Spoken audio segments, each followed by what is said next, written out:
ছাত্ররা, লাস্ট ক্লাসে আমরা যেখানে শেষ করেছিলাম বা এই ক্লাসে যেখান থেকে শুরু করব সেটা হচ্ছে নিরবিচ্ছিন্ন আধান বা কন্টিনিউয়াস চার্জ ডিস্ট্রিবিউশনের জন্য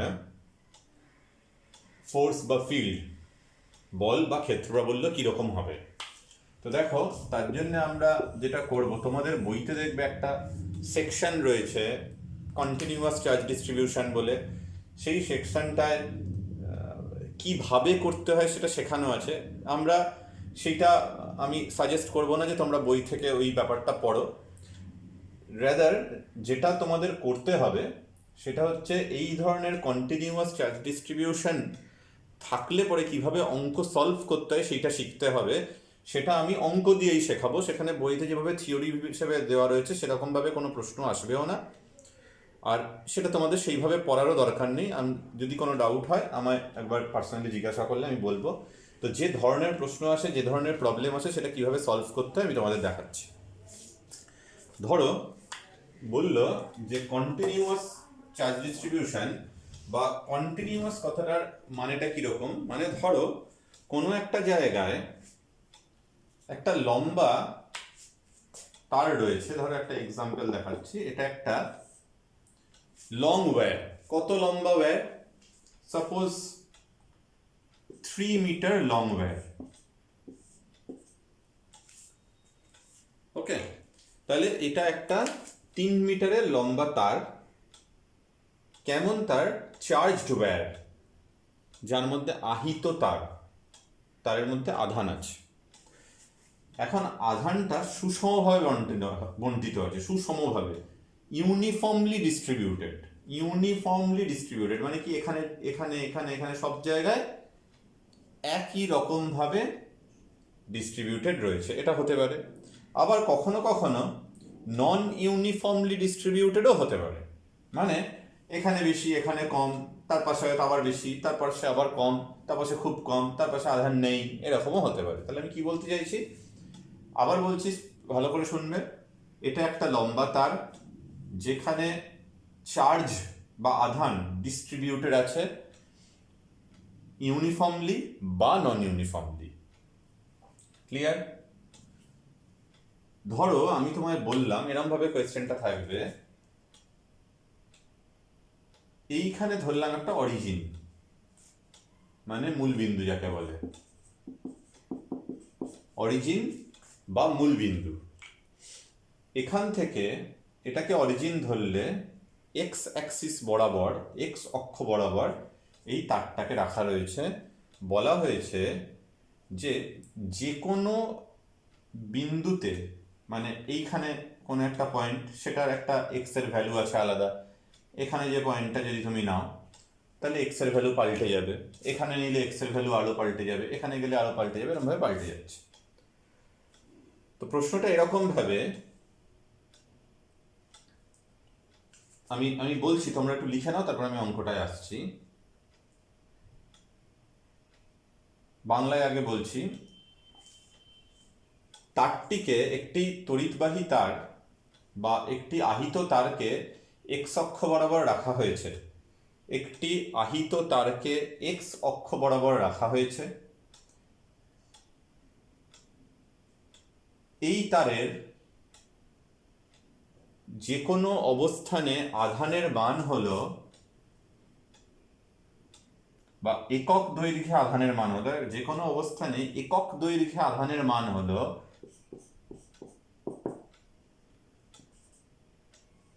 2x প্লাস 3x স্কোয়ার। ঠিক আছে, এবার ইংলিশে বলছি।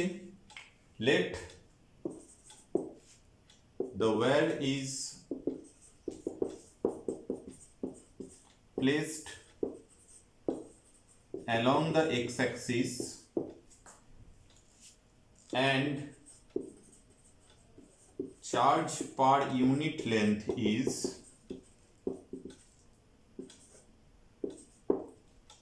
lambda, that is 2x plus 3x square. Find out total charge of the wire. এই আধান তারটির মোট আধান কত হবে নির্ণয় করো। তাহলে দেখো যখনই তোমাকে কি বার করতে বললো, প্রশ্ন হচ্ছে মোট আধান কত হবে নির্ণয় করো। তাহলে দেখো তোমাকে একটি আহিত তার দেওয়া আছে বা তারটির যে কোনো বিন্দুতে একক দৈর্ঘ্যে আধান বা চার্জ পার ইউনিট লেন্থ কত সেটা বলা আছে। Charge per unit length of the wire সেটা বা একক দৈর্ঘ্যে আধান কত সেটা বলা আছে। তোমায় বললো যে মোট আধান কত হবে, কি করে করব। দেখো অ্যাপ্রোচ কিভাবে করতে হয়। ধরো এটা এক্স বরাবর অ্যালং এক্স রাখা আছে, তুমি যে কোনো একটা অরিজিন নিয়েছো, অরিজিন থেকে একটা এক্স ডিস্টেন্স দূরে একটা ছোট্ট স্মল এলিমেন্টারি লেন্থ আমরা চয়েস করে নিই। ভালো করে প্রসেসটা লক্ষ্য করবে। তারটা আসলে অনেক লম্বা এর চাইতে, কিন্তু আমি অরিজিন থেকে এক্স ডিস্টেন্সের পরে একটা ছোট্ট লেন্থ ডিএক্স ইমেজিন করে নিলাম, ভেবে নিলাম যে এখানে একটা ছোট লেন্থ ডিএক্স আছে। ক্লিয়ার? যে কোনো লেন্থকেই ডিএক্স বলা যায় না। অরিজিন থেকে একটা ডিস্টেন্স এক্স নিলে তারপরে ছোট্ট পোর্শনটাকে আমরা ডিএক্স বলতে পারি। তাহলে যদি আমি এই পোর্শনটাকে ডিএক্স বলি, আমায় সব থেকে আগে যেটা বার করতে হবে এই ছোট্ট পোর্শনের মধ্যে কতটুকু চার্জ আছে। কেমন, কিভাবে বার করব? একক দৈর্ঘ্যে আধান ইউনিট লেন্থের charge per unit length is 2x + 3x square, মানে একক দৈর্ঘ্যের আধান lambda charge per unit length সেটা এটা। তাহলে ইউনিট লেন্থ বা একক দৈর্ঘ্যে যদি এই পরিমাণ চার্জ থাকে, তাহলে এক্স লেন্থে বা ডিএক্স লেন্থে কত চার্জ থাকবে? তাহলে ডিএক্স অংশের মধ্যে যে পরিমাণ আধান থাকবে তা হলো, বাংলায় লিখবে ডিএক্স অংশের মধ্যে যে পরিমাণ আধান থাকবে তা হলো the charge resides within the small elementary length dx is dq, that is lambda into dx। আশা করছি সকলেই আমার সাথে একমত হবে। ল্যামডা হচ্ছে একক দৈর্ঘ্যের আধান, চার্জ পার ইউনিট লেন্থ, তাহলে ডিএক্স এর মধ্যে ল্যামডা ডিএক্স চার্জ থাকবে। তাহলে ল্যামডার ভ্যালু তুমি জানো 2x + 3x স্কোয়ার, এটা হচ্ছে into d x which is d q. তাহলে কি পেলাম আমি? এই ছোট্ট অংশের মধ্যে কতটুকু চার্জ আছে। তাহলে এই পুরোটার মধ্যে কতটুকু চার্জ আছে কি করে বার করব? যোগ করে। কাকে কাকে যোগ করব? এইটুকুর মধ্যে কত, তার পাশের এইটুকুতে কত, তার পাশের এইটুকুতে কত, তার পাশের এইটুকুতে কত, এভাবে পুরো ওয়্যারটার মধ্যে টোটাল চার্জ যোগ করব। তোমরা জানো যখনই কোনো একটা জিনিসকে কন্টিনিউয়াস যোগ করি, এখানকার একটা ছোট্ট ডিকিউ, তার পাশে তার পাশে তার পাশে তার পাশে তার পাশে, এরকম ছোট্ট ডিকিউ যখন ছোট ছোট অনেক ডিকিউ যদি পর পর কন্টিনিউয়াস যোগ করতে হয়, তখনই ওটাকে আমরা বলে থাকি ইন্টিগ্রেশন। তার মানে কন্টিনিউয়াস অ্যাডিশনই আসলে ইন্টিগ্রেশন। তাহলে এইটুকু পোর্শনের চার্জ হচ্ছে ডিকিউ, তাহলে টোটাল চার্জ হবে ইন্টিগ্রাল ডিকিউ। তার মানে এইটাই হবে টোটাল চার্জ। তাহলে এটা কি করে করব? Integration 2x + 3x square d x. কোত্থেকে পেলাম? এই যে দেখো এখান থেকে। ক্লিয়ার? তাহলে এবার যদি আমি ইন্টিগ্রেশনটা পারফর্ম করি, কি লিমিটে করব? বলেছে তারের লেন্থ হচ্ছে 0 থেকে 3। তাহলে তুমি এই ইন্টিগ্রেশনটা পারফর্ম করা খুব সোজা। 2 × 1/2 × x স্কোয়ার 0 থেকে 3 প্লাস 3 × 1/3 x কিউব 0 থেকে 3। আমি ইন্টিগ্রেশনটা পারফর্ম করলাম। ক্লিয়ার? তাহলে এই ইন্টিগ্রেশনটা করলে যে উত্তরটা আমি পাবো, আমি এই পাশে লিখছি, আমার বোর্ডটা ছোট তাই জন্যে এই 2 দুটো ক্যান্সেল আউট হয়ে যাবে, 3 দুটো ক্যান্সেল আউট হয়ে যাবে, 3 square - 0 square plus 3 cube - 0 cube. তাহলে টোটাল চার্জ হবে 3 স্কোয়ার - 0 স্কোয়ার। যেভাবে লিমিট বসাতে হয় ইন্টিগ্রেশন তোমরা আশা করি এতদিনে সকলেই শিখে গেছো। So 9 plus 27 36 coulomb. তার মানে টোটাল চার্জ বেরোলো 36 কুলম্ব। তাহলে দেখো টেকনিকটা কি? টেকনিক হচ্ছে তোমাকে একটা লাইন চার্জের জন্য ছোট্ট লেন্থের মধ্যে কত চার্জ আছে বার করে নিতে হলো, নিয়ে টোটাল চার্জটা তুমি হিসেব করলে। একই রকমভাবে এটাই সারফেসটা, এখানে দেখো এই যেহেতু চার্জটা লিনিয়ার, যেহেতু তারের মধ্যে আছে, তাই তোমায় চার্জ পার ইউনিট লেন্থ দিয়ে দেওয়া আছে। এরকমভাবেই কন্টিনিউয়াস চার্জের বেলায় চার্জ পার ইউনিট লেন্থ দেওয়া থাকবে যদি সেটা 1D হয়।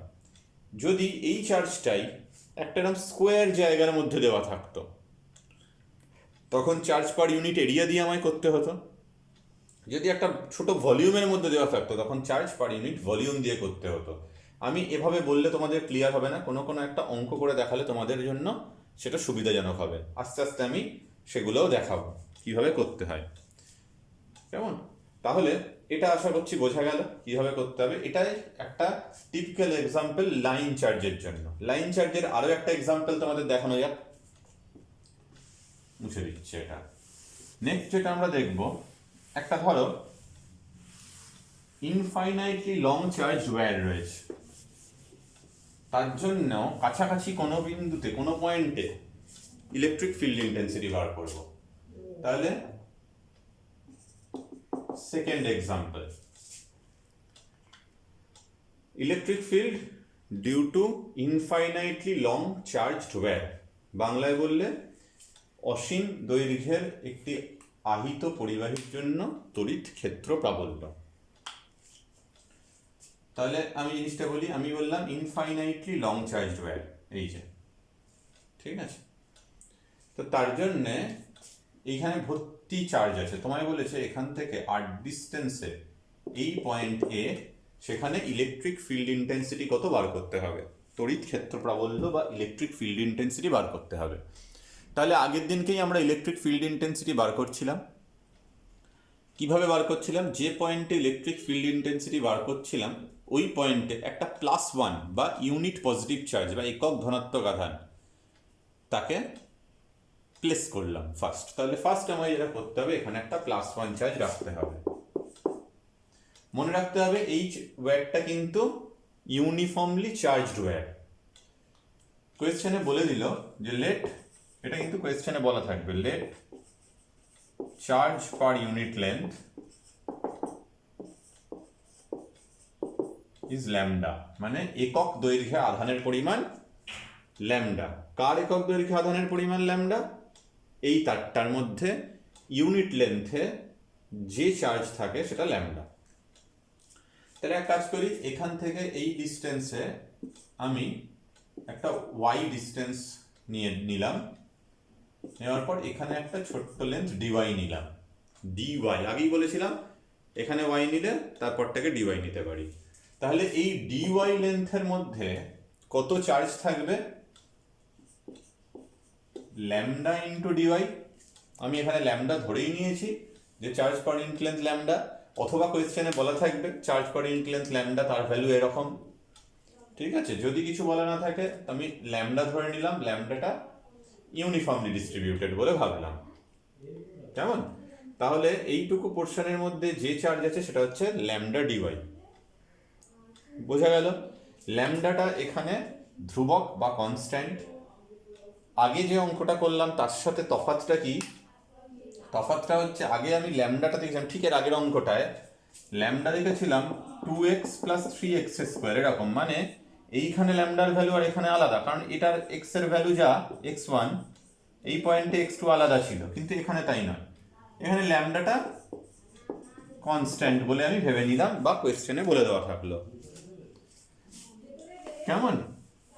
তাহলে যদি তাই হয়, তাহলে এই পয়েন্টে ফিল্ড যদি বার করতে হয়, তার আগে আমায় এই পয়েন্টে কতটুকু চার্জ আছে সেটা দেখে নিতে হবে। এইটুকু ধরে নিলাম আমি dq অ্যামাউন্টের চার্জ হলো। তাহলে এই পয়েন্টে ফিল্ড ইন্টেন্সিটি এই dq চার্জের জন্য বার করতে হলে +1 চার্জকে এই চার্জটা, ছোট চার্জটা কি ফোর্স দেয় সেটা জানা দরকার। সেটা অবশ্যই এদিকে হবে। কি করে বুঝলাম? এই যে এটাও একটা পজিটিভ চার্জ, এখানে একটা +1 চার্জ রাখা আছে, সেটা এই ডিরেকশনে একটা ফোর্স দেবে এবং তার ভ্যালু হবে সাপোজ ডিই। আবার বলি, এখানে একটা +1 চার্জ রাখলে এই +1 চার্জটাকে এইখানের যে ডিকিউ চার্জ সেটা ধাক্কা মারবে। কেন ধাক্কা মারবে? কারণ এটা পজিটিভ চার্জ, এইটাও পজিটিভ চার্জ, একটা আর একটাকে রিপালশন করবে। এই রিপালশন ফোর্সটাই এই পয়েন্টের ইলেকট্রিক ফিল্ড ইন্টেন্সিটি হবে। ক্লিয়ার? তাহলে এই ডি বা এই ছোট্ট চার্জের জন্য এই পয়েন্টের ফিল্ড ইন্টেন্সিটি কত হয় সেটা আমি সাইডে বার করে রাখছি। তাহলে ডিইর ভ্যালু হবে কনস্ট্যান্ট, মানে 1/4πε0 যেটাকে বলি, সেটা আমি সি ধরে নিলাম, বারবার এত বড় টার্মটা লিখতে অসুবিধা বোঝে। তাহলে ল্যামডা ডিওয়াই ইন্টু 1 বাই মাঝের ডিস্টেন্স, তাহলে y square plus r square. Clear? তাহলে constant d q into 1 by মাঝের ডিস্টেন্সের স্কোয়ার, y square plus r square. Clear? তাহলে এই পয়েন্টের ডিওয়াই কত পেয়ে গেলাম। এবার তুমি ভালো করে একটা লক্ষ্য করে দেখো, এই ডিওয়াই এর দুটো কম্পোনেন্ট থাকে। ডিই বা ইলেকট্রিক ফিল্ডের দুটো কম্পোনেন্ট থাকতে পারে, একটা এইদিকে যেটা ডিই কস থিটা, একটা এই দিকে যেটা ডিই সাইন থিটা। ঠিক আছে? তাহলে ডিই কস থিটা, এদিকে আছে ডিই সাইন থিটা। এই যে ডিই কস থিটা এবং ডিই সাইন থিটা গুলো বেরোলো, সেটা রইল, ডিইর ভ্যালু আমি জানি। এবার তুমি লক্ষ্য করে দেখো, এই পয়েন্টের মতনই ঠিক ভার্টিক্যালি অপোজিট ডিরেকশনে উল্টো দিকেও তুমি একটা ডিওয়াই নিতে পারতে নিচের দিকে। তার জন্য এখানেও ল্যামডা ডিওয়াই চার্জ থাকতো এবং এখানেও এই দিকে একটা ইলেকট্রিক ফিল্ড থাকতো। এইটারও দুটো কম্পোনেন্ট হতো, একটা এদিকে এবং একটা ঠিক ডিই সাইন থিটার উল্টো দিকে, যেটাও ডিই সাইন থিটাই হতো। ক্লিয়ার? তাহলে তুমি দেখো এই ডিই সাইন থিটা গুলো একে অপরকে ক্যান্সেল আউট করে দিল, পড়ে রইল কোনটা? ডিই কস থিটা গুলো। তাহলে এখানে মোট যে ইলেকট্রিক ফিল্ড পাওয়া যাবে সেটা এর জন্য ডিই কস থিটা, তার পাশের পয়েন্টে ডিই কস থিটা, তার পাশের পয়েন্টে ডিই কস থিটা, এগুলো নিয়ে পরপর যোগ করতে হবে। যোগ করার আরেক নাম ইন্টিগ্রেট করা। তার মানে total net magnetic field, total electric field ই, সেটা হবে ইন্টিগ্রাল ডিই কস থিটা। ভালো করে খেয়াল করে ভিডিওটা শুনবে, কনসেপচুয়াল আছে যথেষ্ট।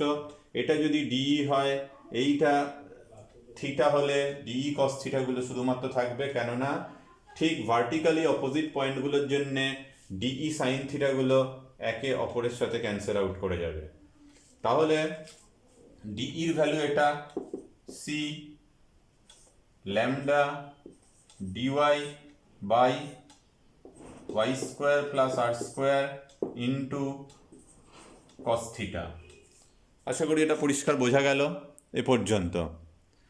এখন এইখানে ল্যামডা কনস্ট্যান্ট বলে আমি ওকে ইন্টিগ্রেশনের বাইরে নিয়ে চলে এলাম। তাহলে c lambda dy by y square plus r square into cos theta. তাহলে এখানে তিনটে আলাদা দুটো আলাদা ভ্যারিয়েবল আছে, ওয়াই আছে, আর আছে, থিটা আছে। এদের সবাইকে আমায় একটা ভ্যারিয়েবলে নিয়ে এসে ইন্টিগ্রেশনটা করতে হয়। তাহলে তার জন্য আমি যেটা করব, এই ছবিটার হেল্প নেব। তুমি দেখো এখানে ওয়াই বাই আর হচ্ছে ট্যান থিটা,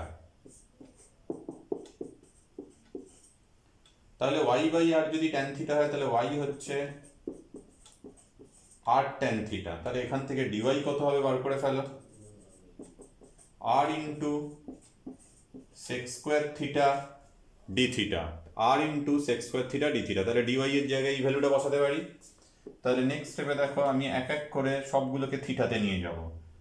আর sec square theta d theta কার জায়গায় বসালাম? ডিওয়াই এর জায়গায়। কস থিটাটা থিটাতেই আছে, নিয়ে চেঞ্জ করার দরকার নেই। বাকি রইল y square plus r square.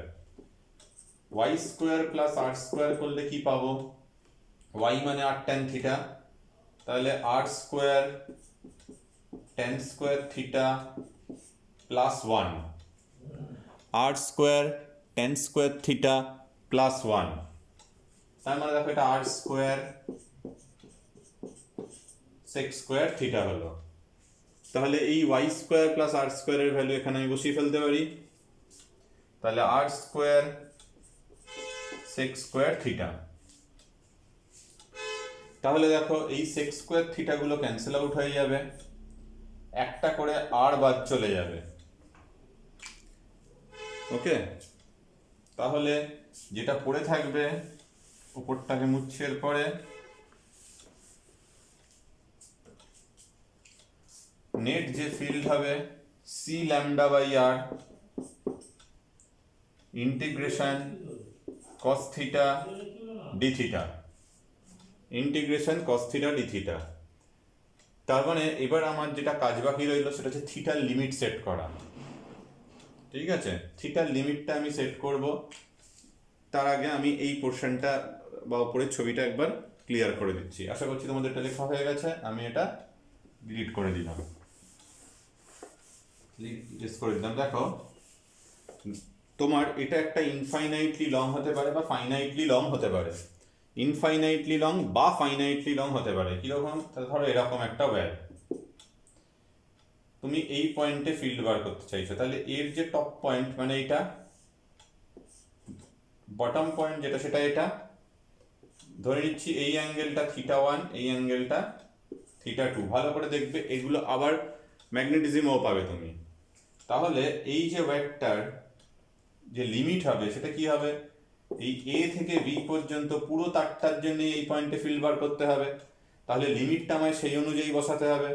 নিচের দিকে কত অ্যাঙ্গেল তৈরি করছে এই যে থিটাটা, উপর দিয়ে কত তৈরি করছে θ2, তার মানে আপার লিমিট θ2। লোয়ার লিমিট কি হবে? নিচের দিকে এই অবধি কত অ্যাঙ্গেল তৈরি করে সেটা দেখতে হবে। নিচের দিকে যে অ্যাঙ্গেল তৈরি করছে θ1, কিন্তু এটা এই পয়েন্ট থেকে যখন মেজার করছি আমি ক্লকওয়াইজ মেজার করছি, এটা অ্যান্টি ক্লকওয়াইজ মেজার করছি, তাই জন্য এটা হবে -θ1। কেন বললাম? নিচের দিকে θ1 অ্যাঙ্গেল তৈরি করছে, কথার কথা ধরে নিলাম, ওপর দিকে θ2। এখন ওপরটাকে প্লাস দিলাম, নিচেরটাকে মাইনাস কেন নিলাম? তার কারণ তুমি যখন ধরো এইখানে একটা অ্যাঙ্গেল মাপছো, এইটা 30 ডিগ্রি, তারপর এটা 60 ডিগ্রি, এটা 90 ডিগ্রি করতে করতে যদি কেউ এখানে চলে আসে, তুমি তো এই পুরো মাপা উচিত, কিন্তু তা তো আমি নিলাম না, আমি নিলাম এই অবধি। আমি দেখো এইটা একটা নিলাম θ2, আর এটা যখন আঁকছি মানে এই দিকটা, তখন আবার এখান থেকেই অ্যাঙ্গেল নিয়ে নিলাম, পুরো ঘুরিয়ে নিলাম না। সে কারণের জন্যই আমার, যদি আমি এখানে শুধু θ1 লিখতাম তাহলে ভুল হতো। আমার লেখা উচিত -θ1 অথবা 2π -θ1, যে কোনো একটা কিছু লেখা উচিত, দুটো একই ভ্যালু দেবে। ক্লিয়ার? তাহলে -θ1 থেকে θ2, তাহলে ই এর যে ভ্যালু পাবো c ল্যামডা বাই r, এটা মানে cos থিটার ইন্টিগ্রেশন হয় sin theta -θ1 to θ2 c lambda by r sin θ2 plus sin θ1, এটাই হচ্ছে ই এর ভ্যালু। তাহলে এই হচ্ছে electric field due to long wire. এখন ফর ইনফাইনাইটলি লং ওয়্যার মানে অসীম দৈর্ঘ্যের, ইনফাইনাইটলি লং, তুমি দেখো ইনফাইনাইট মানে কি? এটা অনেক দূর, এটা যত দূর হবে থিটার ভ্যালু তত বড় হবে। মানে ধরো এই পয়েন্ট থেকে এটা থিটার একটা ভ্যালু পেলে, এটাকে আরো বড় করো, থিটা আরো বড় হলো, আরো বড় করো, থিটা আরো বড় হলো, করতে করতে যদি ইনফাইনাইট হয়ে যায়, তাহলে θ2 ভ্যালু হয়ে যাবে 90 ডিগ্রি। আর নিচের দিকেও যদি ইনফাইনাইট হয়, যত বড় হবে দেখো তত এই অ্যাঙ্গেলটা বড় হতে থাকবে, করতে করতে একটা সময় 90 হয়ে যাবে। তার মানে ফর ইনফাইনাইটলি লং,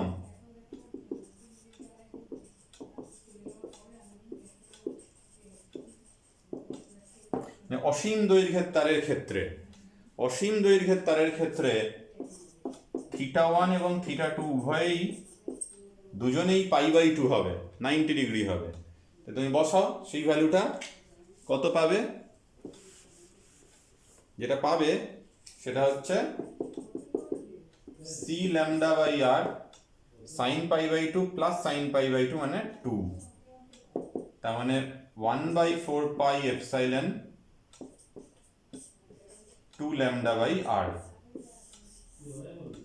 এটাই হচ্ছে electric field intensity for long current carrying wire. Clear? তাহলে ঠিক এইভাবেই আমরা ফাইনাইট এবং ইনফাইনাইট লং ওয়্যার দেখলাম। একইভাবে একটা এর পরের দিনকেও আমরা এরই সার্কুলার ওয়্যারটা করব। তোমাদের একটা হোমওয়ার্ক আমি দিচ্ছি, সেটা হচ্ছে একটা সেমি সার্কুলার চার্জ ওয়্যার সেন্টারে ইলেকট্রিক ফিল্ড কত হবে। এখানে চার্জ পার ইউনিট লেন্থ হচ্ছে ল্যামডা, একক দৈর্ঘ্যে আধান,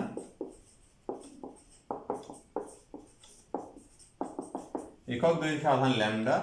তাহলে ও পয়েন্টে তড়িৎ ক্ষেত্র প্রাবল্য বা ইলেকট্রিক ফিল্ড কত হবে বার করবে। এর রেডিয়াস হচ্ছে আর, এবং যেটা আমি পরের দিন যেখান থেকে শুরু করব সেটা হচ্ছে E on the axis of the circular coil. এটাও এই কন্টিনিউয়াস চার্জ ডিস্ট্রিবিউশনের মধ্যেই পড়ছে। ঠিক আছে, তাহলে এই অবধি আজকে থাকবে, এই অবধি তোমরা রেডি করে রাখবে। Thank you.